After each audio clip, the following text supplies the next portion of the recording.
Oke, bismillahirrahmanirrahim. Assalamualaikum warahmatullahi wabarakatuh. Halo semuanya, apa kabar? Alhamdulillah semuanya dalam keadaan sehat walafiat. Nah, baik, teman-teman semua masih tetap semangat? Oke, pasti masih dong ya, karena sekarang masih pagi, pasti semuanya masih fresh, masih semangat seperti itu, ya kan? Oke, teman-teman. Di sini sebelum kita memulai kegiatan kita pada pagi hari ini, alangkah baiknya kita berdoa terlebih dahulu. Oke, berdoa dimulai. Berdoa selesai. Oke, teman-teman. Nah, pasti kalian semua bertanya-tanya nih, ngapain sih kakak di sini? Siapa sih kakak ini? Oke, sebelumnya saya memperkenalkan diri terlebih dahulu ya. Oke, perkenalkan, nama saya Devia Awalia Zahrani, saya dari Universitas Islam Negeri Sultan Maulana Hasanuddin Banten. Saya dari program studi bimbingan konseling Islam. Nah, saya ini merupakan salah satu mahasiswi semester 5, teman-teman. Baiklah. Nah, saya di sini bekerja sama dengan sekolah kalian semua dan guru-guru BK di sini. Untuk melakukan apa? Nah, saya di sini untuk melakukan need assessment atau asesmen kebutuhan. Seperti itu, teman-teman. Nah, di sini pada kali ini saya melakukan need assessment atau asesmen kebutuhan menggunakan instrumen sosiometri. Nah, apa sih instrumen sosiometri itu? Oke, jadi instrumen sosiometri itu adalah suatu alat untuk mengukur hubungan interaksi sosial atau hubungan relasi sosial teman-teman semua yang terjadi di dalam kelas ini.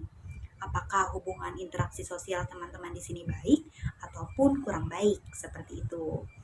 Nah, di sini semuanya paham kan? Oke. Nah, di sini sosiometri juga mempunyai tujuan, teman-teman. Tujuan dari sosiometri ini adalah untuk mengetahui, untuk memahami hubungan sosial teman-teman semua yang terjadi di dalam kelas ini, baik berupa penerimaan ataupun penolakan. Seperti itu. Sampai di sini paham? Ada yang mau ditanyakan? Baik, kalau tidak ada, saya lanjutkan. Oke, mohon perhatikan teman-teman. Nah, jadi saya harap dengan dilakukannya kegiatan need assessment ini menggunakan instrumen sosiometri, jadi saya harap teman-teman semua melakukan ini dengan sejujur-jujurnya, dengan sebaik-baiknya. Karena kegiatan ini tidak ada sangkut pautnya dengan nilai akademik teman-teman semua. Jadi ini hanya pure untuk melakukan need assessment saja, teman-teman. Jadi teman-teman gak perlu takut ya. Oke, siap? Oke. Nah, jadi teman-teman juga gak perlu takut, gak perlu ragu, gak perlu khawatir untuk hasil dari ini akan saya sebarkan. Jadi gak perlu takut.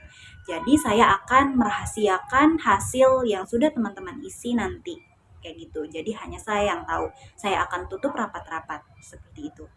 Oke, semuanya paham? Oke, karena semuanya paham, saya akan melanjutkannya lagi nih. Oke, teman-teman. Nah, di sini kalian siapkan kertas selembar dan juga pulpennya. Oke, sudah? Oke. Sebelumnya di sini teman-teman semua disuruh untuk memilih 2 orang teman yang ada di dalam kelas ini. Nah, ingat, 2 orang teman yang ada di dalam kelas ini saja, tidak boleh di luar dari dalam kelas ini, teman-teman. Oke, paham kan? Oke, saya contohkan nih. Misalkan soal yang pertama, pilihlah 2 orang teman yang kamu senangi untuk diajak ke perpustakaan. Nah, di sini saya memilih Nida Gaida dan Siti Muasaroh, seperti itu. Jadi, memilih 2 orang teman yang ada di dalam kelas ini saja, seperti itu teman-teman. Paham? Semuanya siap? Oke, karena semuanya sudah siap, jadi saya mulai. Oke, pertanyaan pertama. Pilihlah 2 orang teman yang kamu senangi untuk diajak belajar. Oke, saya ulang. Pilihlah 2 orang teman yang kamu senangi untuk diajak belajar. Ingat, 2 orang. Oke, sudah? Oke, pertanyaan kedua. Pilihlah 2 orang teman yang kamu senangi untuk diajak bermain. Pilihlah 2 orang teman yang kamu senangi untuk diajak bermain. Ingat, hanya di dalam kelas ini saja ya milihnya. Oke, sudah? Oke, silahkan kumpulkan. Oke teman-teman semua, terima kasih kalian sudah mengisi instrumen ini. Oke, jadi nanti hasil dari yang sudah teman-teman isi akan saya bagikan 2 minggu ke depan teman-teman. Jadi nanti saya akan kesini lagi untuk memberikan kepada kalian hasil dari instrumen sosiometri ini. Seperti itu. Oke, ingat kalian jangan takut ya, untuk hasil ini akan saya rahasiakan, akan saya tutup rapat-rapat. Jadi hanya saya yang tahu. Oke? Oke teman-teman. Sebelumnya saya ucapkan terima kasih banyak kepada kalian semua yang sudah meluangkan waktunya untuk melakukan kegiatan ini. Saya ucapkan terima kasih ya. Oke teman-teman, sebelum kita mengakhiri kegiatan kita pada pagi hari ini, alangkah baiknya kita sama-sama melafazkan Alhamdulillah. Alhamdulillahirrahmanirrahim. Oke teman-teman semua, terima kasih. Wassalamualaikum warahmatullahi wabarakatuh. Sampai jumpa di 2 minggu ke depan ya. Oke teman-teman semua, selanjutnya di sini saya akan mengelola data, yaitu hasil dari sosiometri ya teman-teman, yang sudah peserta didik kemarin tulis kayak gitu, yang sudah mereka isi seperti itu. Jadi saya akan memberitahu nih cara mengelola datanya seperti itu. Baik teman-teman, di sini saya menggunakan aplikasi Uprolling Media. Di sini aplikasi tersebut bisa kita gunakan di dalam Google, di dalam web. Nah, pertama-tama di sini teman-teman bisa nih mencari Uprolling-nya. Nah, di sini di dalam Google, di sini dalam web di situ, Uprolling itu kita namanya uprolling.com. Nah, di sini sudah ada ya teman-teman, uprolling.com. Jadi tinggal klik enter saja. Nah, setelah itu di sini tampilan dari Uprolling di sini akan seperti ini, teman-teman. Nah, di sini kalau misalkan teman-teman semua sudah memiliki akun, di sini teman-teman tinggal memasukkan email ataupun nomor telepon dan juga password. Nah, di sini begitu pun sebaliknya nih, kalau misalkan teman-teman belum memiliki akun, teman-teman tinggal klik daftar. Nah, bagaimana sih caranya kita klik daftar nih kalau misalkan teman-teman belum memiliki akun? Klik daftar. Nah, di sini teman-teman, di sini ada silakan buat akun. Nah, di sini teman-teman disuruh mencantumkan nama lengkap teman-teman. Misalkan di sini saya ya, Devia. Nah, oke, misalkan. Nah, di sini pilih jenis kelaminnya perempuan. Nah, kemudian di sini pekerjaannya. Nah, untuk pekerjaan di sini teman-teman pilih nih apakah teman-teman pelajar, guru BK, dosen dan lainnya. Saya di sini memilih misalkan guru BK nih. Nah, di sini habis dari pekerjaan teman-teman isi emailnya. Email teman-teman apa? Seperti itu. Misalkan di sini email saya.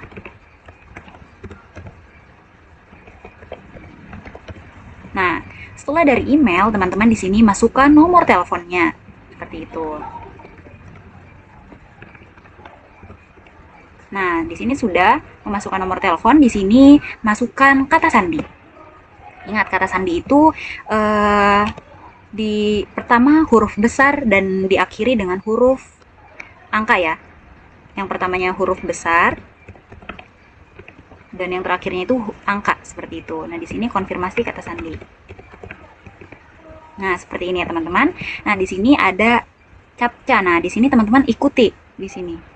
Misalkan di situ ada P, Y, I, O, M dan 1. Oke, jadi kalau misalkan ini sudah semua, sudah teman-teman isi, teman-teman nanti klik daftar. Nah, di sini karena saya sudah memiliki akun, jadi nanti tampilannya itu akan seperti ini. Nah, kalau misalkan yang udah punya akun nih, teman-teman hanya mencantumkan atau memasukkan nomor telepon atau email dan passwordnya saja. Kalau misalkan teman-teman sudah mendaftar, kayak gitu.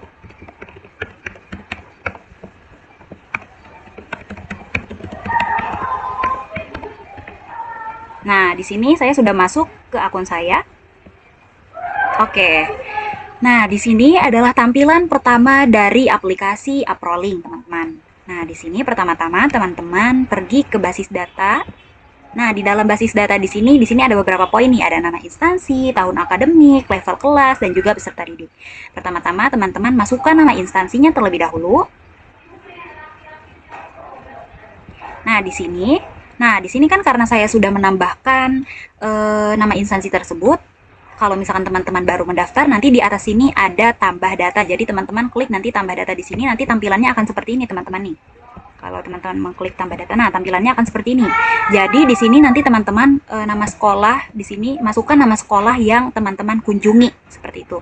Misalkan saya nama sekolahnya ini yang saya kunjungi ini UIN SMA Banten. Jadi di sini cantumkan UIN SMA Banten. Nah, jenjangnya di sini pilih. Misalkan kalau misalkan teman-teman semua perginya ke sekolah lanjutan tingkat atas, misalkan di sekolah menengah atas SMA ataupun SMK. Jadi teman-teman tinggal disesuaikan saja. Kalau misalkan teman-teman ke SMP, misalkan teman-teman bisa di sini menyesuaikan juga seperti itu. Di sini ada taman kanak-kanak, sekolah dasar, kemudian sekolah lanjutan tingkat pertama, sekolah lanjutan tingkat atas, kemudian ada perguruan tinggi.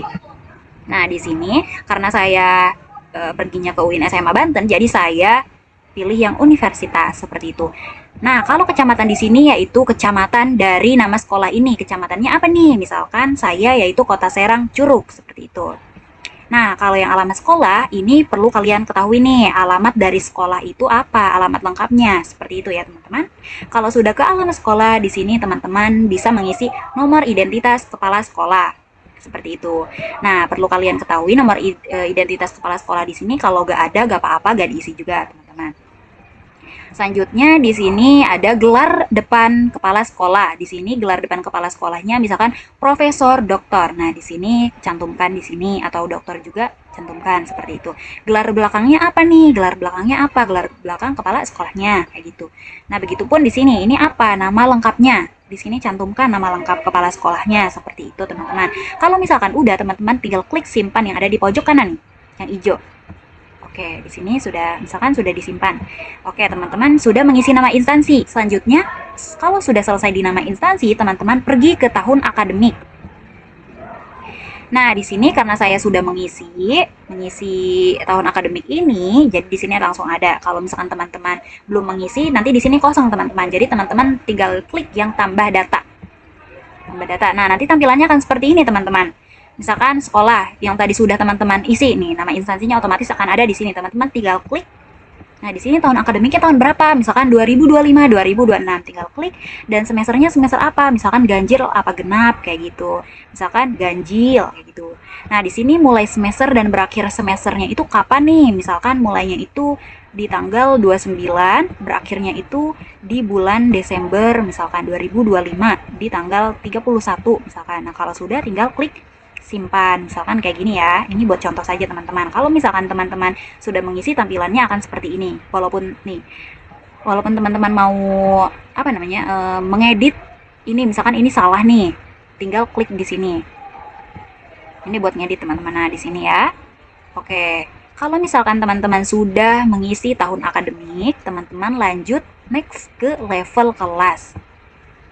Nah, di sini level kelas sama ya, teman-teman. Saya sudah mengisi jadi ada gitu otomatis. Kalau misalkan teman-teman belum mengisi, tinggal ditambah data seperti ini. Nah, di sini sekolahnya. Nah, di sini sudah otomatis sendiri, teman-teman. Tinggal diklik. Nah, grup kelasnya ini apa?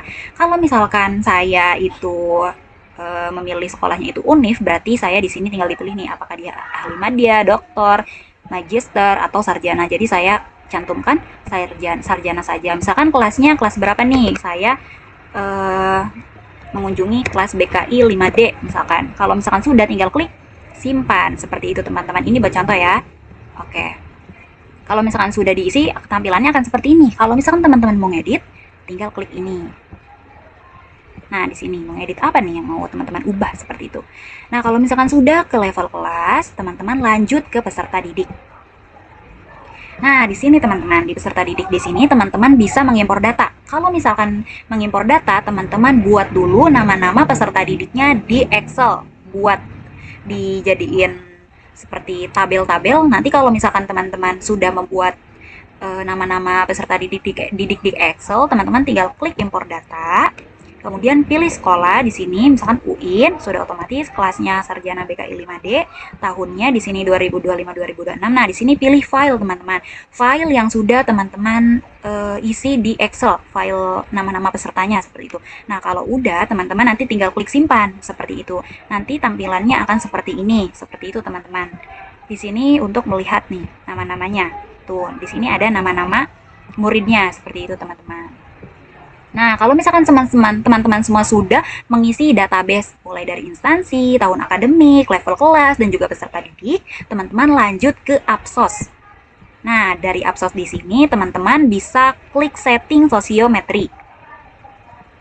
Nah, teman-teman, di sini di setting sosiometri di sini tampilannya akan seperti ini. Teman-teman lihat dulu nih detail angketnya, lihat. Nah, tampilannya akan seperti ini. Apakah ini semua sudah sesuai dengan apa yang teman-teman mau? Apakah ini semua sudah sesuai dengan nanti akan teman-teman bagikan ke peserta didik? Kalau misalkan belum sesuai dengan yang teman-teman mau, teman-teman misalkan mau mengedit di daftar pertanyaan. Nah, kalau mau mengedit di daftar di pertanyaan, teman-teman tinggal pencet di pertanyaan yang di sini. Ini untuk mengedit pertanyaannya. Nah, di sini hanya dua bidang, sosial dan juga belajar. Pertanyaan pertama, yang sosial misalkan mau teman-teman ubah nih. Misalkan seperti ini saja, seperti itu. Nah, di sini di pertanyaan kedua juga teman-teman mau mengubahnya atau tidak, tinggal diubah. Kalau misalkan mau ditambah bidang, teman-teman tinggal pencet ini, tambah bidang. Nah, seperti ini. Misalkan bidang apa nih? Misalkan bidang karir, misalkan. Nah, jadi seperti itu, teman-teman. Oke, kalau misalkan sudah, teman-teman tinggal klik simpan. Oke, di sini sudah disimpan. Nah, yang tadi untuk mengedit angketnya ya, untuk mengedit pertanyaan-pertanyaannya. Kalau misalkan teman-teman mau mengedit kayak detail deskripsi, kemudian jumlah opsinya, teman-teman tinggal klik di sini, warna hijau gambar pensil. Nah, di sini teman-teman mau mengedit deskripsi angketnya, misalkan belum sesuai, tinggal teman-teman ubah seperti itu di sini, atau teman-teman tambahkan di sini. Nah, di sini opsinya misalkan si peserta didik itu disuruh memilih 3 opsi nama. Jadi teman-teman tinggal diubah 3. Kalau misalkan 2, ya 2 seperti itu.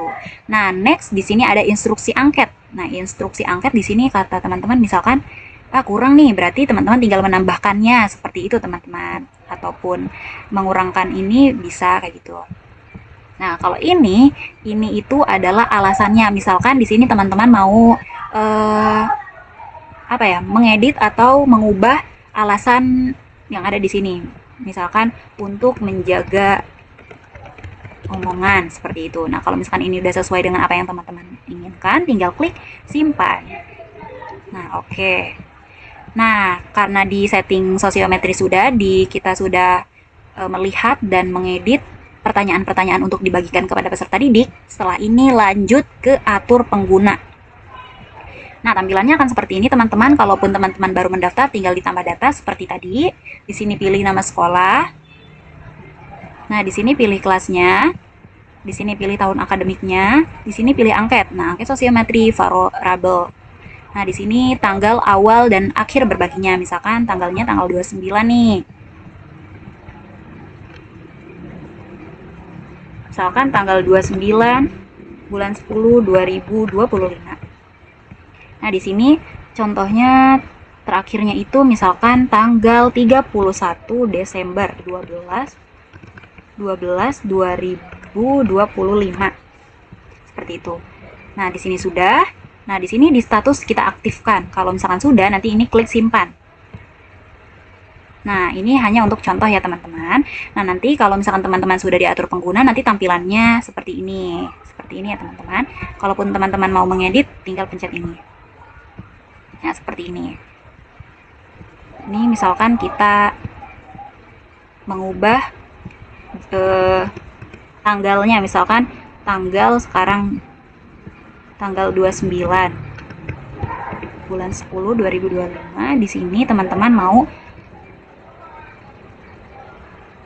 misalkan mau memperpanjang berbaginya, kita perpanjang menjadi 31 bulan Desember 2026 misalkan. Nah, di sini sudah selesai, tinggal klik simpan. Oke, di sini sudah berhasil, tinggal klik oke. Nah, setelah ini bagaimana? Setelah ini kalau misalkan teman-teman menggunakan handphone, teman-teman menggunakan link, di sini menggunakan handphone, jadi teman-teman klik link, di sini ada tautan bagikan. Nah, di sini ada linknya nih untuk dibagikan kepada si grup kelas kayak gitu. Kalau teman-teman menyuruh peserta didiknya mengisi menggunakan handphone kayak gitu. kita salin. Nah, di sini sudah berhasil di-copy. Nanti link ini bagikan ke grupnya teman-teman. Nanti tampilannya akan seperti ini. Tampilan dari link yang sudah kita bagikan tampilannya akan seperti ini, teman-teman. Nah, akan seperti ini. Di sini kita klik selanjutnya. Nah, di sini peserta didik disuruh mengisi data. Di sini tinggal dicari nih namanya, misalkan namanya Devia. Selanjutnya. Nah, di sini ada pertanyaan pertama, kemudian dan pertanyaan kedua. Di sini pilihan teman pertama, pilihan teman kedua. Nah, di sini alasannya. Di sini misalkan Devia memilih Apriani sebagai pilihan pertama di pertanyaan pertama. Alasannya misalkan bisa diajak memberikan semangat misalkan. Kemudian di pilihan keduanya Devia memilih Azhar Oktaviani karena menjaga omongan misalkan. Nah, yang selanjutnya pertanyaan kedua, siapa teman dalam satu kelas yang paling senang untuk diajak bermain bersama? Misalkan di sini Devia memilih Dede Fitriani. Nah, di sini karena tempat ternyaman. Nah, next Devia memilih Alifa Naila Alfarafisya karena alasannya bisa diajak kerjasama. Nanti kalau misalkan semuanya sudah diisi oleh peserta didik, nanti teman-teman tinggal klik simpan. Nah, di sini sudah. Oke, di sini sudah berhasil ya. Nah, untuk mengetahui yang sudah mengisi atau yang belum mengisi, teman-teman tinggal mengklik di sini laporan absos. Nih, teman-teman. Di sini klik itu. Nah, di sini teman-teman lihat di status pengisian apakah murid tersebut sudah mengisi atau belum. Teman-teman bisa melihat di sini nih. Nah, di sini kan Devia mengisi 2 kali nih. Jadi, kita hapus salah satu dari pengisian Devia ini, salah satunya saja. Kita hapus. Oke. Nah, karena di sini semuanya sudah mengisi semua nih. Oke, di sini nggak ada yang nggak ngisi nih, semuanya udah ngisi. Jadi kita tinggal lihat di hasil, kita unduh hasilnya. Download laporan absosnya. Nah, di sini kita lihat, di sini ada sosiogramnya, kemudian ini frekuensi alasan bidangnya. Seperti itu, kita lanjut dicetak laporan. Nah, seperti ini. Nah, nanti setelah dicetak, nanti hasilnya akan seperti ini, teman-teman. Nah, di sini ada sosiogramnya, kemudian ada grafik frekuensi alasannya, kemudian ada analisis dan deskripsinya, pola relasi tingkat popularitasnya. Nah, di sini sama. Nah, di sini ada tabulasinya juga, teman-teman. Jadi seperti ini hasilnya. Nah, seperti ini. Oke, ini adalah hasil dari aplikasi Uprolink Media, teman-teman. Seperti itu. Saya di sini akan membacakan hasil dari sosiometri yang sudah peserta didik mengisi sosiometri tersebut. Nah, di sini di slide pertama di sini ada sosiogram dari hasil bidang sosial. Nah, kita lihat di sini. Nah, di sosiogram ini ada 2 orang yang terisolasi. Nah, yaitu nomor 34 dan juga nomor 1. Nah, nomor 34 dan nomor 1 ini sama sekali tidak dipilih oleh siapapun. Jadi, dia ini terisolasi, kayak gitu, termasuk kategori terisolasi. Nah, selanjutnya di sini ada beberapa yang memilih atau yang dipilih oleh 1 orang, yaitu jumlahnya di sini ada 7 orang. Nah, di sini ada nomor urut. Nah, yaitu di sini yang dipilih oleh 1 orang, ada 7 orang, yaitu terdiri dari berapa orang nih? Ada 7 orang ya, yaitu nomor urut 4, kemudian nomor urut 5, kemudian nomor urut 11. Nah, selanjutnya ada nomor urut 27, kemudian 29, kemudian 32. Nah, kemudian ada nomor urut 35. Nah, di sini mereka ini termasuk kategori dipilih oleh 1 orang. Seperti itu. Nah, selanjutnya di sini ada yang dipilih oleh 2 orang. Nah, yang dipilih oleh 2 orang ini yang saya lihat di sini ada 7 orang juga. Yaitu nomor urut 6, kemudian nomor urut 7, kemudian nomor urut 8, kemudian ada nomor urut apa lagi nih? Nah, kemudian ada nomor urut tadi nomor urut 6, 7, 8, nomor urut 24, kemudian kemudian nomor urut 25, kemudian nomor urut 26, dan nomor urut 31.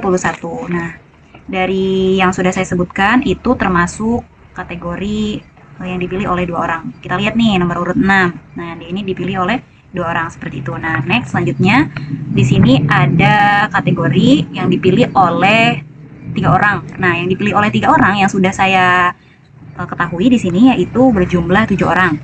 Nah, diantaranya di sini ada nomor urut 2, kemudian ada nomor urut 3, kemudian ada nomor urut 14, kemudian 15, kemudian 17, 16, dan yang terakhir di sini ada nomor urut 21.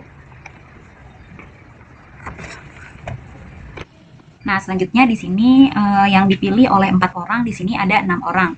Di antaranya yaitu nomor urut 9, nomor urut 10, nomor urut 18, nah, kemudian nomor urut 23, nah, kemudian nomor urut 30, nah, kemudian nomor urut 33. Nah, itu yaitu dipilih oleh 4 orang.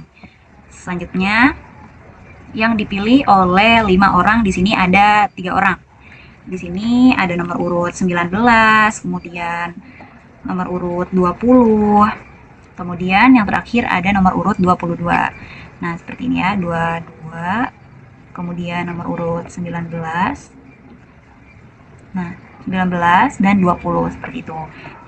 Selanjutnya di sini ada yang dipilih oleh 6 orang, yaitu ada 2 orang, yaitu nomor urut 12, dan yang terakhir ada nomor urut 28. Nah, ini ya. Nah, selanjutnya yang dipilih oleh 8 orang. Nah, yang dipilih oleh 8 orang ini yang terbanyak ya, yaitu nomor urut 1, yaitu ada 1 orang, yaitu nomor urut 13. Nah, nomor urut 13 ini merupakan bintang dari satu kelas itu, seperti itu.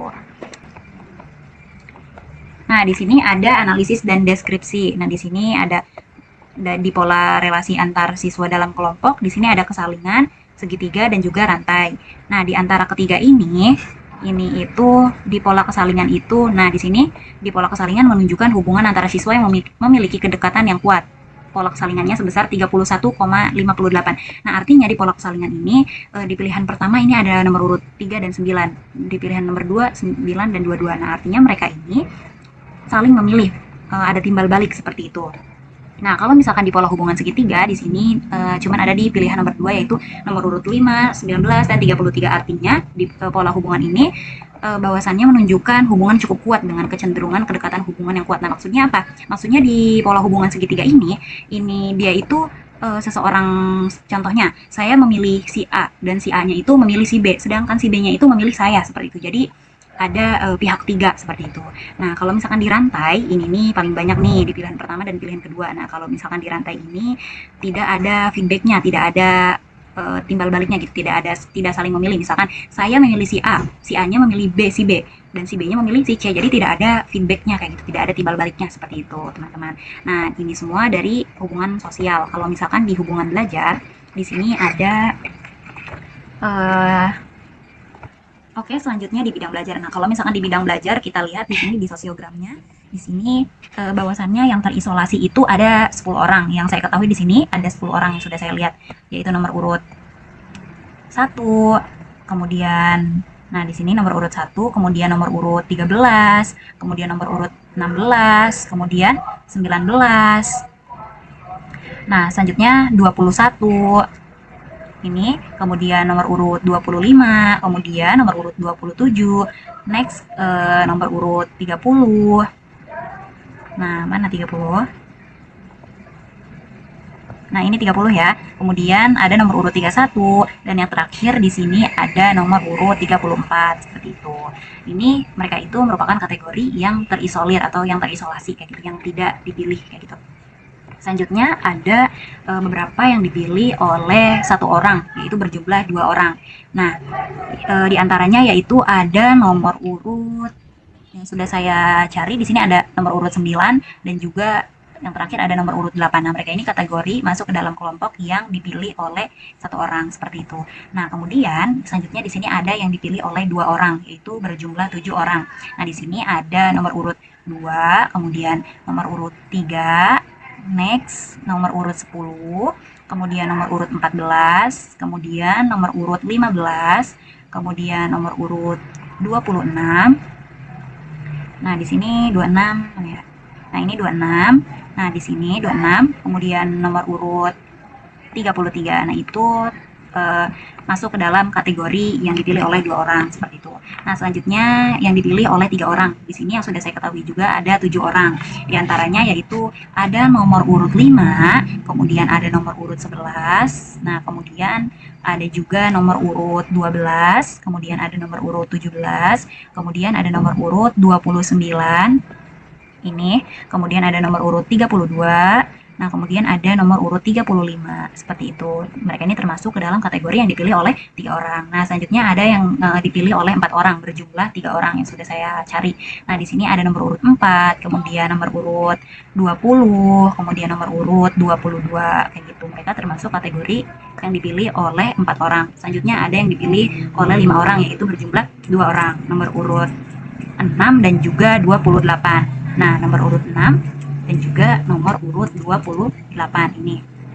Seperti itu, mereka termasuk ke dalam kategori yang dipilih oleh 5 orang. Nah, selanjutnya di sini ada yang dipilih oleh 7 orang nih, yaitu berjumlah 1 orang, yaitu 20, nomor urut 24. Nah, ini nomor 24 ini masuk ke dalam kategori yang dipilih oleh 7 orang. Selanjutnya di sini ada yang dipilih oleh 10 orang, yaitu 2 orang nih, yaitu nomor urut 7 dan nomor urut 23. Nah, nomor urut 7 ini nomor urut 7 dan nomor urut 23. Mereka ini banyak dipilih yaitu bintangnya ya. Oh, ada lagi nih yang dipilih oleh 16 orang, yaitu 1 orang. Nah, lebih lebih banyak dipilih nih, yaitu nomor urut 8. Ini lebih banyak bintang dari semuanya gitu, bintang dari satu kelas itu. Nah, ini yaitu nomor urut 8. Nah, selanjutnya di sini ada analisis dan deskripsi. Nah, seperti yang sudah tadi saya jelaskan, kalau kesalingan itu eh, seseorang itu di pilihan pertama dan kedua itu saling memilih gitu, ada timbal baliknya, ada feedbacknya. Nah, di sini segitiga jelas di sini tidak ada. Nah, di sini rantai, di sini yang tidak ada feedback, tidak ada, maksudnya mereka saling bertolak belakang kayak gitu. Di sini banyak ya, ada pilihan pertama ada nomor urut 2, 20, 28 kayak gitu dan lain sebagainya, seperti itu teman-teman. Next, di sini yang lebih jelas, di sini kalian bisa melihat di tabulasi hasil angket. Nah, ini di bidang sosial nih. Nomor urut 1 inisial AIA, di sini yang memilih, jumlah memilih ini tidak ada yang memilih. Kalau misalkan inisial AL, di sini yang memilih 3 orang. Nah, begitu kan seterusnya nih. Di sini teman-teman semua sangat jelas gitu. Sangat jelas apa sih namanya? Bisa melihat jumlah-jumlahnya tuh di sini, seperti itu teman-teman. Nah, kemudian ini di bidang sosial dan yang ini di bidang belajar. Begitupun seterusnya ya teman-teman. Di sini teman-teman bisa melihat hasil dari sosiometri di aplikasi Aprolink seperti itu. Oke teman-teman semua, selanjutnya saya akan mengisi yaitu action plan-nya, yaitu rencana kegiatan action plan bimbingan dan konseling. Nah, di sini tahun ajarannya 2025-2026. Nah, isi dari action plan ini kita bisa lihat dari hasil sosiometri yang sudah kita olah, kayak gitu hasil datanya. Nah, ini kita lihat di tabulasi bahwasannya yang terisolasi atau yang tidak dipilih oleh teman-teman di dalam kelasnya yaitu ada nomor urut 1 dan juga nomor urut 34. Nah, di sini ada 2 ya teman-teman, nomor urut 1 dan nomor urut 34. Nah, kita sesuaikan nih. Kita sesuaikan di sini. Dia ini, 2 orang ini termasuk ke dalam jenis bidang layanan apa? Kita taruh dia di bidang layanan pribadi dan sosial. Dan sosial. Seperti ini. Kenapa saya mengambil pribadi dan sosial? Karena dia permasalahannya ada di dalam diri mereka dan juga masalahnya ada di sosial mereka karena mereka itu kurang berinteraksi gitu sesama teman seperti itu. Nah, tujuan layanannya ini apa? Tujuan yang akan diberikan kepada 2 orang tersebut kayak gitu. Nah, misalkan tujuan layanannya di sini supaya peserta didik ini mengembangkan hubungan interaksi sosialnya di dalam kelas kayak gitu. Nah, kita ketik di sini peserta didik garis miring klien agar mengembangkan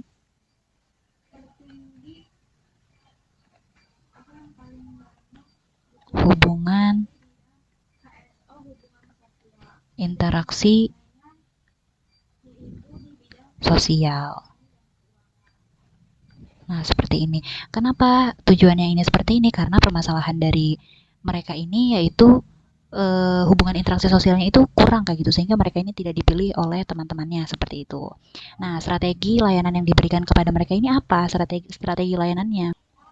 Nah, strategi layanan yang akan kita berikan kepada mereka yang terisolasi di sini, misalkan kita memberikannya yaitu konseling individual.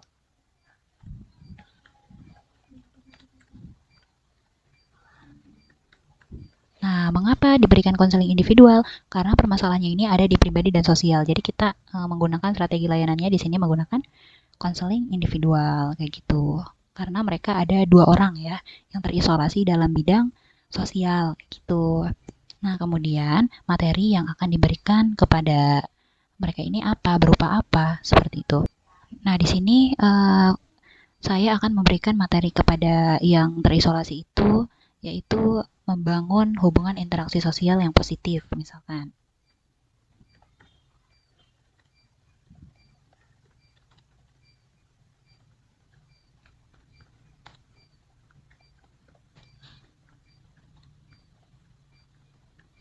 Nah, ini materi permasalahannya seperti itu, permasalahan nih yang akan kita atau materi yang akan kita berikan kepada yang terisolasi itu.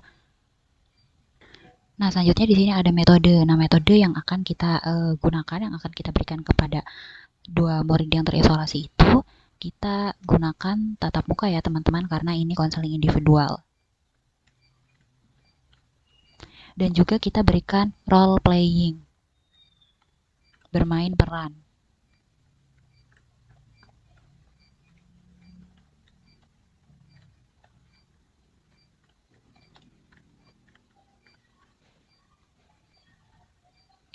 Nah, di sini saya menetapkan metodenya yaitu metode tatap muka dan role playing atau bermain peran. Nah, kenapa tatap muka? Karena kita melakukan konseling individual yaitu harus tatap muka ya, supaya memungkinkan terjadinya interaksi langsung antara guru BK atau konselor dan peserta didik kayak gitu. Sehingga konselor ini bisa mengamati ekspresi, sikap dan juga respon siswa secara langsung kayak gitu. Hal ini membantu dalam memahami kondisi pribadi dan sosial siswa dengan lebih mendalam.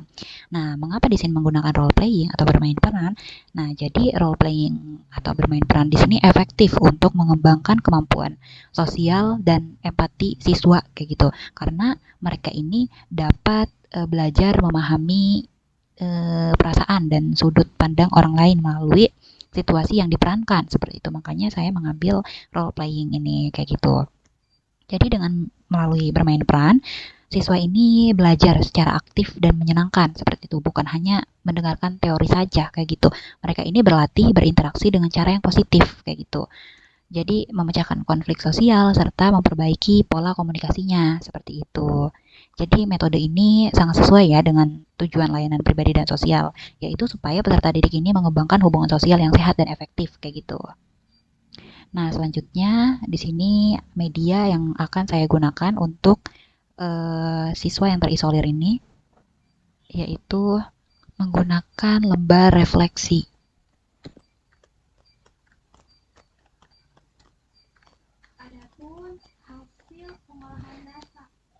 Nah, saya menggunakan media lembar refleksi ini karena media yang digunakan ini adalah lembar refleksi.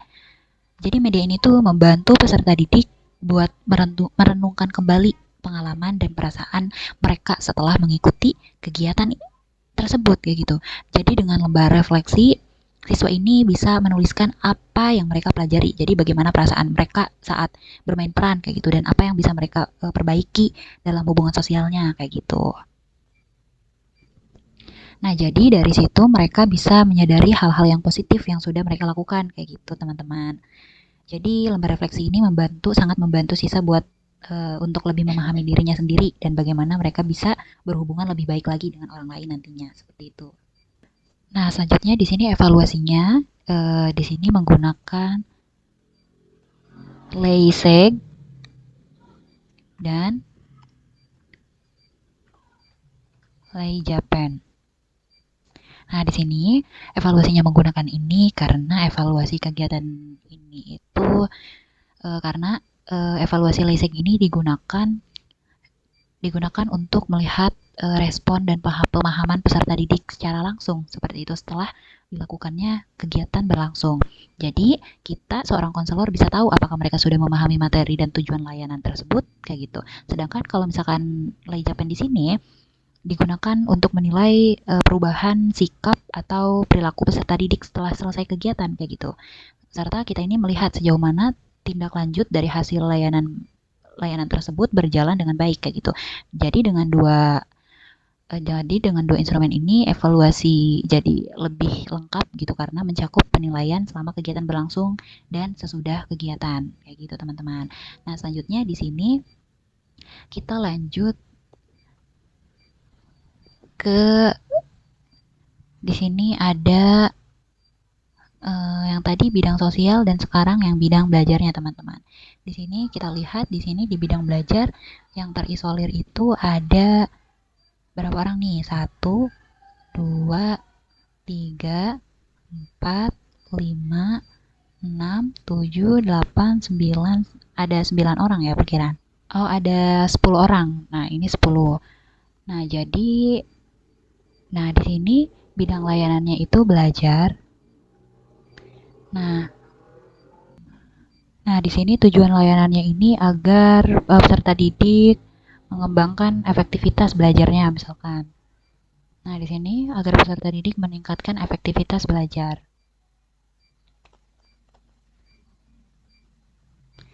Nah, strategi layanannya ini apa? Kita akan menggunakan strategi layanannya yaitu bimbingan kelompok. Mengapa bimbingan kelompok? Karena sudah jelas tadi di sini bahwasannya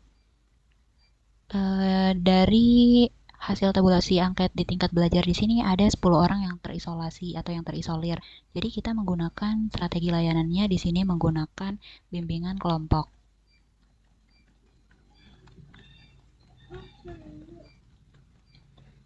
Seperti itu. Nah, selanjutnya di sini di materi saya akan memberikan materi kepada mereka misalkan belajar yang efektif dan menyenangkan. Belajar efektif dan menyenangkan. Nah, seperti ini. Jadi ini materi yang akan saya berikan kepada yang terisolir di bidang belajar. Seperti itu. Nah, selanjutnya di sini di metode saya akan melakukan metode ini menggunakan metode diskusi dan game. Diskusi dan game. Nah, mengapa saya menggunakan metode diskusi dan game? Karena dalam bidang belajar metode diskusi dan game ini, kedua metode ini tuh sangat membuat kegiatan ini supaya membuat kegiatan ini lebih aktif kayak gitu, lebih menyenangkan dan tidak membosankan kayak gitu. Jadi kalau misalkan melalui diskusi, peserta didik ini bisa saling bertukar pendapat dan pengalaman tentang cara belajar yang efektif seperti itu, sehingga mereka bisa saling belajar satu sama lain. Sedangkan kalau misalkan melalui game, suasana jadi lebih hidup dan interaktif seperti itu, sehingga materi tentang belajar efektif dan mudah dipahami dan diingat kayak gitu. Kalau untuk medianya, saya menggunakan video motivasi. Video motivasi. Nah, kenapa saya menggunakan video motivasi? Karena video ini dapat menarik perhatian, kayak gitu, dapat menarik perhatian peserta didik dan memberikan pesan yang sangat kuat kayak gitu melalui seperti kayak gambar dan suara kayak gitu. Jadi dengan melihat video ini, siswa bisa termotivasi untuk belajar lebih giat, memahami pentingnya manajemen waktu serta bersemangat mencapai tujuan belajar mereka seperti itu. Nah, kalau misalkan evaluasinya di sini saya menggunakan Leiseg dan Leiseg dan Lei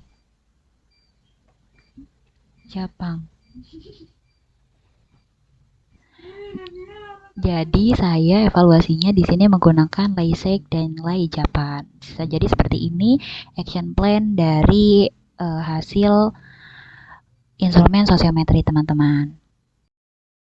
Oke, selanjutnya di sini saya akan menjelaskan bagaimana cara membuat RPL atau rancangan pelaksanaan layanan bimbingan kelompok.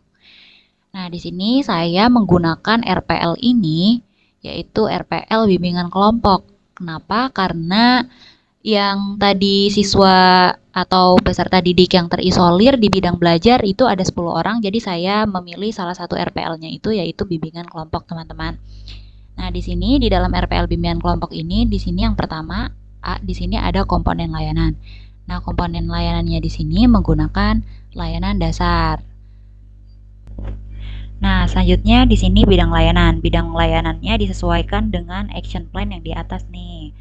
Nah, di sini action plan yang di atas bidang layanannya ini belajar. Nah, kita di sini di RPL-nya juga di bidang layanan kita di sini munculkan atau isi dengan belajar seperti itu. Nah, kemudian fungsi layanannya ini apa? Fungsi layanan yang akan kita berikan kepada si peserta didik ini apa? Di sini saya memunculkannya untuk pemahaman seperti itu. Nah, tujuan dari diadakannya kegiatan tersebut yaitu supaya konsuli mampu memahami cara belajar yang efektif dan menyenangkan agar meningkatkan hasil belajar. Nah, disesuaikan dengan di sini tujuan layanan di sini. Kemudian di sini topiknya ini atau materi ya teman-teman, atau topik yang nanti bakal dibahas di dalam bimbingan kelompok tersebut yaitu belajar efektif dan menyenangkan seperti itu. Nah, sasaran layanannya ini apa? Sasaran layanannya ini apa ya? Untuk sasaran yang kalian kunjungi kayak gitu. Kelas yang kalian kunjungi itu kelas apa kayak gitu. Nah, kalau saya ini mahasiswa semester 5 yang sudah mengisi sosiometri seperti itu. Nah, kemudian lanjut ada metode dan teknik.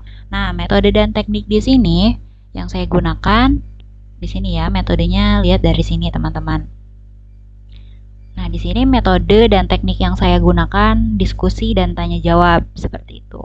Nah, waktu untuk dilaksanakan bimbingan kelompok di sini diberi waktu 60 menit seperti itu. Kemudian media dan alatnya di sini berupa alat tulis dan lembar refleksi diri. Nah, tanggal pelaksanaannya ini saya di sini tanggal 16 Oktober 2025.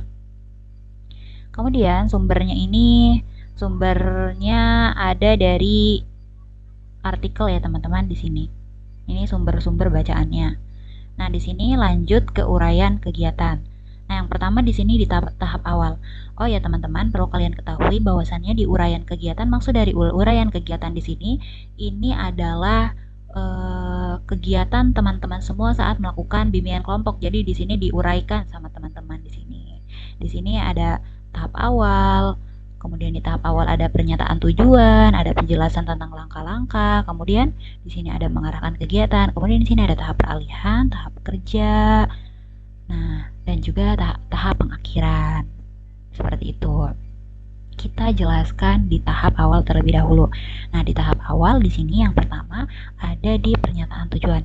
Nah, di dalam pernyataan tujuan di sini berisi apa? Misalkan di sini ada pemimpin kelompok menyapa anggota kelompok dengan kalimat yang membuat anggota kelompok bersemangat. Nah, ketika kegiatan bimbingan kelompok itu dimulai, si pemimpin kelompok ini menyapa anggota kelompok seperti itu kan. Dalam kegiatan bimbingan kelompok biasanya seperti itu. Kemudian next selanjutnya di sini pemimpin kelompok menunjukkan penerimaan dan penyampaian terima kasih atas kehadiran anggota kelompok. Jadi setelah itu anggota kelompok ini menyampaikan terima kasih atas kehadiran anggota kelompok dalam mengikuti kegiatan bimbingan kelompok. Nah, selanjutnya di sini ada bimbingan kelompok. Nah, pemimpin kelompok ini meminta salah satu anggota kelompok untuk memimpin doa dan mengawali kegiatan. Nah, selanjutnya di sini ada pemimpin kelompok menyampaikan maksud dan tujuan dilaksanakannya bimbingan kelompok kepada anggota kelompok. seperti itu. Jadi diuraikan yang teman-teman apa yang teman-teman lakukan ketika bimbingan kelompok. Jadi di sini diuraikan di tahap awal di pernyataan tujuan ngapain aja nih. Jadi di sini diuraikan. Nah, selanjutnya di sini yang B penjelasan tentang langkah-langkah kegiatan kelompok atau pembentukan kelompok. Nah, yang pertama di sini pemimpin kelompok menjelaskan proses pelaksanaan bimbingan kelompok dan bagaimana peran pemimpin kelompok serta anggota kelompok. Jadi pemimpin kelompok ini menjelaskan nih bimbingan kelompok, peran pemimpin kelompok ini serta anggota kelompok ini apa seperti itu. Kemudian pemimpin kelompok menjelaskan asas-asas bimbingan kelompok. Nah, pemimpin kelompok di sini menjelaskan nih asas-asas bimbingan kelompok ini apa saja kayak gitu asas-asasnya. Kemudian yang C-nya di sini pemimpin kelompok memberikan motivasi dan dorongan agar anggota kelompok antusias dan semangat mengikuti kegiatan seperti itu. Kemudian selanjutnya pemimpin kelompok menekankan bahwa kegiatan ini bukan ujian melainkan kesempatan untuk mengenali diri sendiri dan menemukan cara belajar yang lebih baik seperti itu. Jadi di sini seperti tadi diuraikan apa yang teman-teman semua lakukan ketika sedang bimbingan kelompok seperti itu. Kemudian yang C di sini ada mengarahkan kegiatan atau konsolidasi. Nah, di sini pemimpin kelompok menjelaskan kembali kegiatan yang akan dilaksanakan. Jadi menjelaskan kembali kegiatan apa sih yang akan dilaksanakan pada pagi hari ini kayak gitu. Kemudian pemimpin kelompok mendorong anggota kelompok untuk berperan aktif dalam kegiatan tahap kegiatan kayak gitu. Jadi pemimpin kelompok ini buat menyuruh anggota kelompok buat aktif dalam memberikan pendapat, kemudian memberikan idenya, gagasannya kayak gitu. Jadi tidak boleh ada anggota kelompok yang pasif gitu, semuanya ini harus aktif. Kemudian pemimpin kelompok memberikan kesempatan kepada anggota kelompok untuk mengeluarkan pendapat dan memberikan masukan tentang topik tersebut. Nah, semuanya diuraikan di sini ya. Kemudian di sini ada tahap peralihan atau transisi. Nah, konselor menanyakan kalau ada konseling yang belum mengerti dan memberikan penjelasannya atau astronomi. Pemimpin kelompok menanyakan kesiapan kelompok. Pemimpin kelompok memberi kesempatan bertanya kepada anggota kelompok dari yang belum mereka pahami. Kemudian pemimpin kelompok menjelaskan kembali dari pertanyaan anggota kelompok. Nah, begitu pun seterusnya teman-teman. Jadi di RPL ini di uraian kegiatan itu seperti yang sudah tadi saya jelaskan bahwasanya ini tuh uraian-uraian ketika teman-teman atau ketika konselor melakukan kegiatan bimbingan kelompok kayak gitu teman-teman. Nah, di sini ada evaluasi. Evaluasi prosesnya seperti apa? Jadi evaluasi proses ini evaluasi yang dilakukan ketika pemimpin kelompok ini sedang melakukan bimbingan kelompok seperti itu. Nah, kalau hasilnya ini ketika bimbingan kelompok ini telah selesai dilaksanakan seperti itu teman-teman. Kalau RPL bimbingan kelompok seperti itu. Nah, di sini selanjutnya ada rencana pelaksanaan layanan konseling individual. Nah, ini RPL layanan konseling individual ya, teman-teman. Nah, di sini di RPL konseling individual di sini ada yang pertama ada nama klien, nah yang kedua ada kelas atau semester, kemudian ada hari dan tanggal, kemudian pertemuan keberapa, kemudian waktu, tempat dan gejala yang nampak atau keluhannya. Nah, yang pertama di sini nama kliennya ditulis inisial saja seperti ini. Ini ada 2 klien ya, teman-teman. Nah, di sini kelasnya kelas berapa, harinya ini hari apa, dan pertemuannya ke berapa, dan waktunya ini 60 menit. Tempatnya ini ruang konseling atau UPBK Fakultas Dakwah. Gejala atau keluhannya ini kurang bersosialisasi. Jadi permasalahan dari klien ini yaitu kurang bersosialisasi. Nah, kenapa di sini namanya disatukan dan waktunya disamakan? Karena kita di dalam suatu guru BK itu kita menggunakan 2 guru BK-nya kayak gitu untuk mengkonselingi 2 klien tersebut kayak gitu di waktu yang bersamaan dan beda tempat kayak gitu. Kalau misalkan klien pertama di ruang konseling, kalau misalkan yang klien kedua di ruang UPBK-nya seperti itu teman-teman. Jadi kita menggunakan 2 konselor seperti itu. Ini untuk RPL konseling individual teman-teman. Seperti ini. Selanjutnya saya akan menjelaskan program semesteran bimbingan dan konseling Nah, di sini di program semesteran, di sini ada nomor, jenis kegiatan atau layanan. Di sini ada bidang bimbingan. Nah, bidang bimbingannya ini ada 4 bidang ya. Ada pribadi, sosial, belajar, dan juga karir.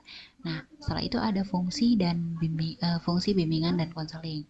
Kemudian ada tujuannya, kemudian kelas di sini dikosongkan saja, kemudian di sini waktu.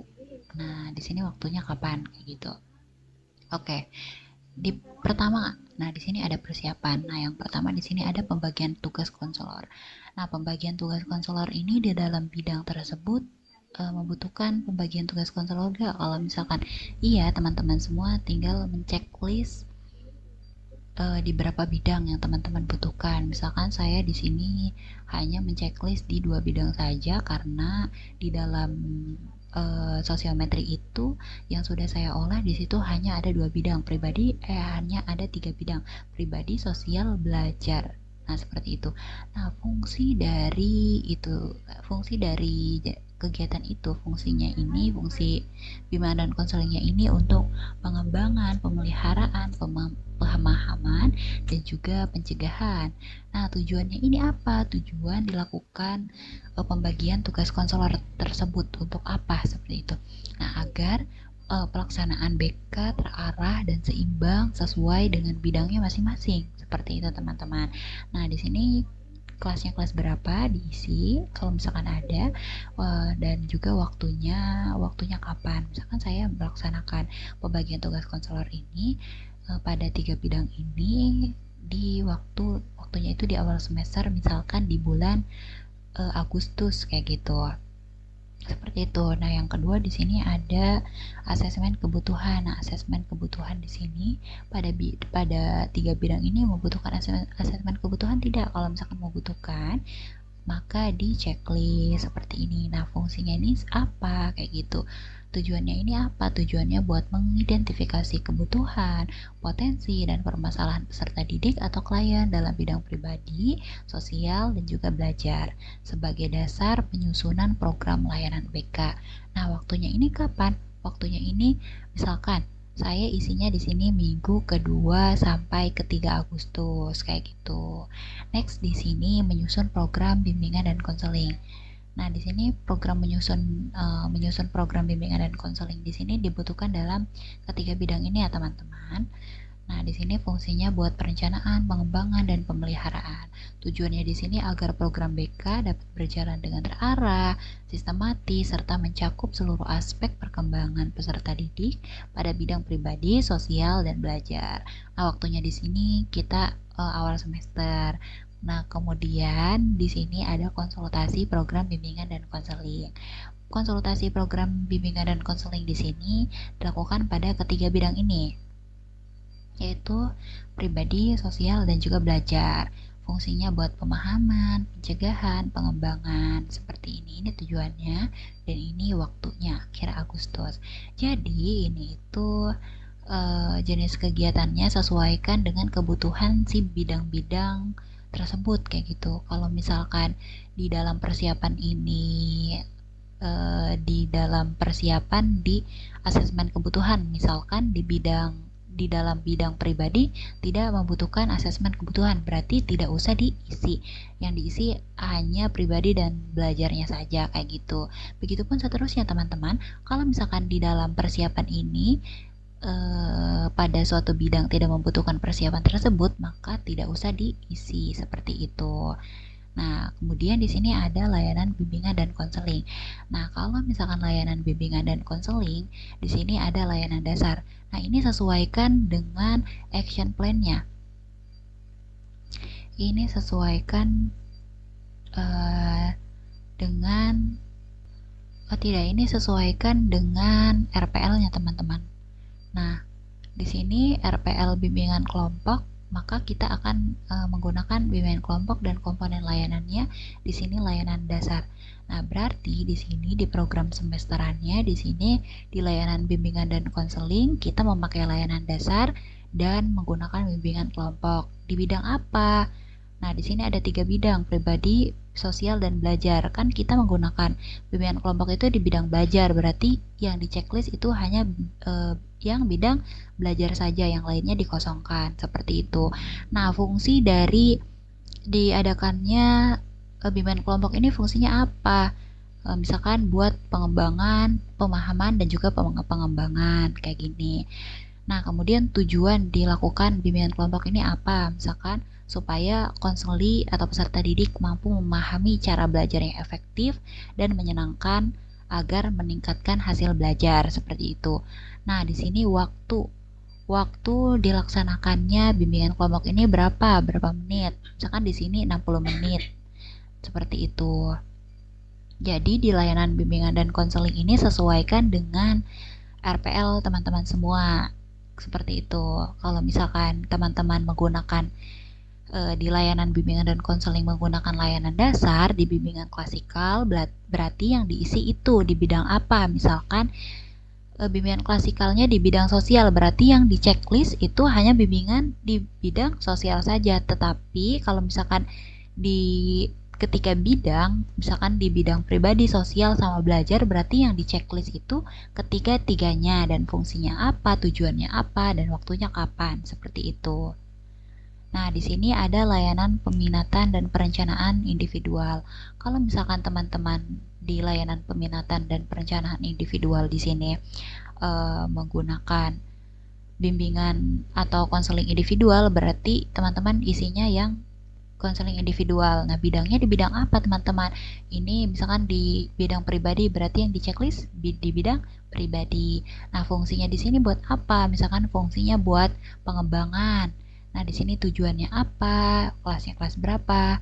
Nah, di sini waktunya kapan? Seperti itu. Nah, next di sini ada layanan responsif. Di sini saya di layanan responsif di sini saya menggunakan konseling individual. Nah, di sini saya menggunakan konseling individual di bidang pribadi dan sosial. Jadi kita ini melihat di action plan-nya, bahwasannya tadi saya menggunakan konseling individual di bidang pribadi dan sosial. Nah, fungsinya ini, fungsi dari kegiatan konseling individual ini untuk pengentasan dan pengembangan si klien yang mempunyai masalah tersebut. Nah, tujuannya ini supaya klien atau peserta didik mengatasi masalah pribadi dan sosial serta mengembangkan potensi diri mereka, kayak gitu. Nah, di sini waktunya saya di sini memberi waktu 60 menit per sesi ya, per sesi konseling kayak gitu. Di sini ada konsultasi. Nah, konsultasi itu pada semua bidang ya, buat fungsinya ini buat pengentasan, pencegahan, dan juga pengembangan. Jadi tujuannya ini buat membantu klien atau peserta didik dalam mengatasi permasalahan yang berkaitan dengan aspek pribadi dan sosial seperti hubungan dengan teman dan komunikasi interpersonal, serta belajar seperti motivasi dan kesulitan belajar. Waktunya ini setiap awal bulan kalau konsultasi. Seperti itu. Nah, kalau di dukungan sistem di sini, ketika teman-teman semua telah melakukan itu, melakukan kegiatan konseling, bimbingan kelompok, dan lain sebagainya, di sini ada dukungan sistem. Yang pertama di sini ada melaksanakan dan menindaklanjuti asesmen atau termasuk kunjungan rumah. Nah, di sini saya seorang guru BK akan melakukan dan menindaklanjuti asesmen atau kunjungan rumah setelah dilakukannya kegiatan konseling individual tersebut, kayak gitu pada. Nah, di sini pada semua bidang ya, teman-teman. Kemudian di sini fungsinya pemahaman dan pencegahan. Di sini membantu konselor atau guru BK memahami kondisi klien atau peserta didik dari berbagai aspek kayak pribadi, sosial, dan belajar sebagai dasar tindak lanjut layanan bimbingan. Nah, tujuan dilakukan waktu dilakukan melaksanakan dan menindaklanjuti asesmen ini kapan? Misalkan awal semester dan bila diperlukan, seperti itu. Kemudian kunjungan rumahnya ini setelah dilakukan kegiatan tersebut dibutuhkan gak nih dalam ketiga bidang itu. Misalkan kalau misalkan dibutuhkan dalam 2 bidang, berarti checklistnya yang di 2 bidang saja, seperti itu. Begitupun seterusnya, teman-teman. Kalau misalkan teman-teman di sini membutuhkan dukungan sistem untuk menyusun dan melaporkan program bimbingan dan konseling, teman-teman di sini hanya menceklis saja mana nih yang membutuhkan dukungan sistem untuk menyusun dan melaporkan program bimbingan dan konseling. Seperti itu, teman-teman. Begitupun seterusnya. Selanjutnya di sini ada kegiatan tambahan dan pengembangan profesi. Nah, di kegiatan tambahan dan pengembangan profesi di sini ada kegiatan tambahan guru BK dan atau konselor. Yang kedua di sini ada pengembangan konprofesian konselor. Nah, di sini di kegiatan tambahan ini, kegiatan tambahan guru BK dan konselor membutuhkan di ketiga bidang itu membutuhkan kegiatan ini tidak. Kalau misalkan membutuhkan, berarti di dalam bidang itu di checklist yang mana nih yang butuh di bidang mana aja, seperti itu. Nah, fungsinya apa dan tujuannya apa dan waktunya ini kapan, kayak gitu. Karena saya ini mencantumkan waktunya setiap bulan karena supaya meningkatkan kompetensi guru BK atau konselor gitu dalam memberikan layanan yang efektif kayak gitu di dalam semua bidang kayak gitu. Terus yang kedua di sini ada mengembangkan keprofesian konselor. Nah, di sini kalau misalkan di ketiga ini membutuhkan pengembangan keprofesian konselor, berarti yang di checklist hanya ketiga bidang ini kayak gitu. Kalau misalkan hanya bidang pribadi nih yang membutuhkan pengembangan keprofesian konselor, berarti yang di checklist hanya di bidang pribadi saja. Nah, di sini fungsinya apa dan tujuannya apa? Di sini waktunya ini minimal 1 kali per semester kayak gitu, supaya kegiatan pelatihan profesional ini buat meningkatkan kemampuan dan keterampilan si konselor ini dalam mengatasi masalah, entah itu masalah di bidang pribadi, sosial, dan juga belajar di peserta didik atau klien. Jadi seperti itu. Oke, teman-teman semua, selanjutnya di sini ada program tahunan. Nah, ini adalah program tahunan yang sudah saya buat. Nah, di sini jadwal kegiatan, bimbingan, dan konseling. Nah, teman-teman, di sini di jadwal tahunan, di program tahunan ini ada komponen dan kegiatan layanan dan juga di sini bulan. Nah, seharusnya di sini teman-teman nanti menambahkan bulan seterusnya ya, teman-teman, sampai misalkan Desember kayak gitu. Nah, selanjutnya di sini di komponen dan kegiatan layanan di persiapan di sini ada melakukan asesmen kebutuhan.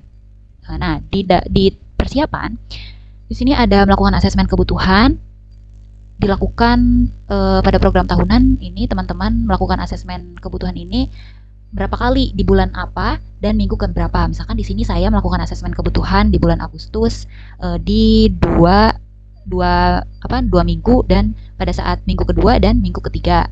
Nah, dan juga pada saat bulan September di minggu pertama dan bulan Oktober di minggu kedua. Nah, begitupun seterusnya teman-teman. Kalau misalkan teman-teman di tahap persiapan ini mendapatkan dukungan kepala dan komite sekolah, itu teman-teman dilakukan pada saat berapa bulan nih dan minggu keberapa kayak gitu, berapa bulan sekali dan di minggu keberapa aja kayak gitu. Nah, kemudian di sini menetapkan dasar perencanaannya. Di sini saya mengisi di bulan Agustus pada minggu pertama dan minggu kedua. Nah, selanjutnya di sini ada pelaksanaan. Nah, yang pertama di sini ada layanan dasar. Nah, karena saya di pelaksanaan di layanan dasar, saya menggunakan bimbingan kelompok. Di sini saya menggunakan bimbingan kelompoknya ini pada per tahun ini saya melakukan bimbingan kelompok misalkan 3 kali kayak gitu di bulan September di minggu kedua dan juga September di minggu keempat dan juga di bulan Oktober di minggu kedua. Nah, di sini ada layanan responsif. Layanan responsif ini saya menggunakan konsultasi. Nah, pada saat konsultasi ini setahun ini teman-teman melakukan konsultasi berapa kali nih? Misalkan saya melakukan konsultasi di bulan Agustus, September, Oktober pada minggu pertama kayak gitu. Setiap setahun kayak gitu. Begitupun selanjutnya ya teman-teman, kalau misalkan teman-teman di layanan responsif ini menggunakan konseling individual atau kelompok atau referral dan lain sebagainya, di sini teman-teman diisi berapa bulan nih per tahun teman-teman melakukan kegiatan tersebut dan minggu keberapa aja nih seperti itu. Nah, kemudian di sini ada peminatan dan perencanaan individual. Saya menggunakan konsultasi juga nih di peminatan dan perencanaan individual pada saat 3 bulan ya teman-teman. Di sini ada bulan Agustus, September, dan Oktober di setiap awal minggu. Di sini setiap awal bulannya.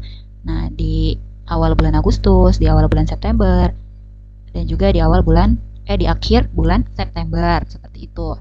Nah, di sini begitu pun seterusnya. Kalau misalkan dalam satu tahun itu teman-teman semua menggunakan dukungan sistem, di sini teman-teman diisi. Misalkan setiap tahun ini teman-teman menggunakan dukungan sistem pada saat bulan apa saja.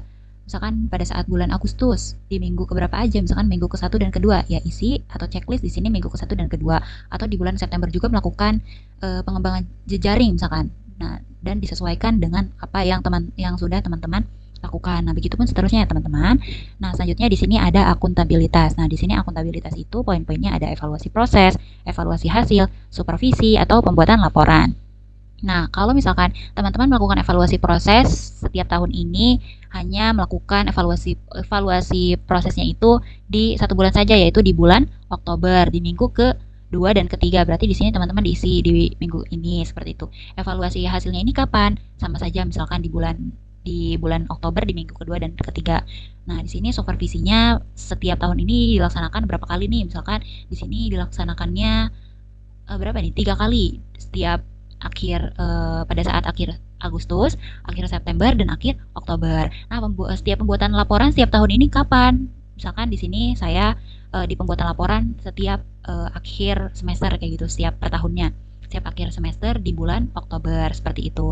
Kalau misalkan teman-teman semua ingin menambahkan bulan, jadi teman-teman di sini akan tambahkan saja bulan-bulannya, misalkan Oktober, November, dan Desember. Seperti itu teman-teman.